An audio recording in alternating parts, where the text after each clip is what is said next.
morning mga Markoy, nandito kami sa kwarto ni Baby Jenelope at kanina pa ako nag-iisip, siguro nasa 1 oras na umiikot yung pag-iisip ko kasi hindi ako mapanatag kasi kahapon inayos namin to, tapos kanina umaga nilipat namin ang pwesto ni Daddy Talo. Siguro 3 beses na kami nagpaikot-ikot ng mga gamit dito. Kasi kahapon mga Marikoy, nandito yung cabinet ni Baby, tapos nandun yung crib.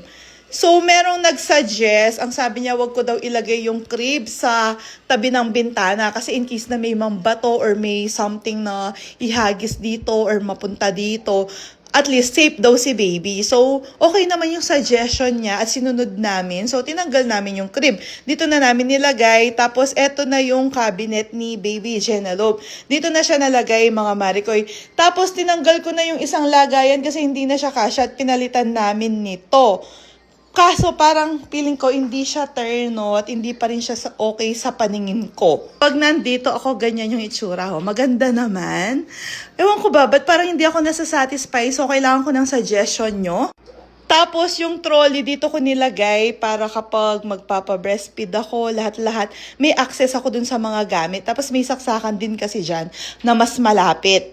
And then, madali kong makuha si Baby kapag nasa crib siya. Kapag nakaupo ako sa upuan, mga Marikoy, ganyan yung background ko. Na okay naman kasi refreshing at nursery room talaga yung itsura niya.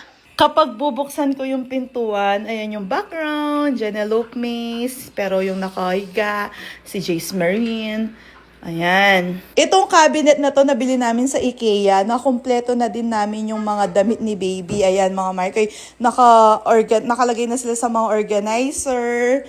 Eto din. So madali nang silang makuha kapag papalitan ko siya ng diaper, papalitan ko siya ng damit. Meron din akong mga lagayan ng diaper yung sa baba. Tapos yun namang yun, lagayan ng mga toys at iba pang mga kagamitan. Sa mga nagtatanong naman mga Marikoy, itong crib na to, nakasale yan sa IKEA. 5,499 ko lang siyang nabili. As in. So, malapit nang masira ni Jace. Cute nito. Kaso, hindi ko talaga alam kung ano yung kulang at parang hindi ako nasasatisfy.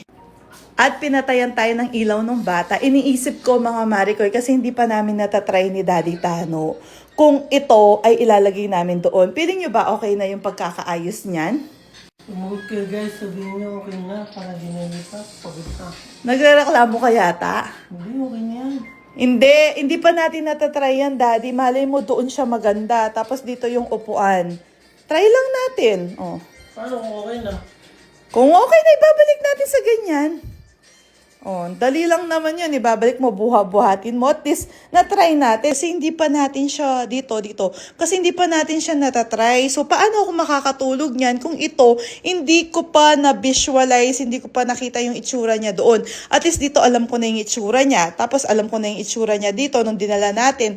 So, ito na lang yung problema ko. Hindi ko pa siya nakikita dito. So, gusto kong itry kapag doon siya.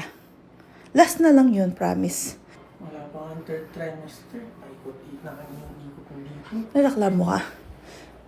Kasama kitang gumawa nito, kaya kasama kitang maghihirap. Dali mo na.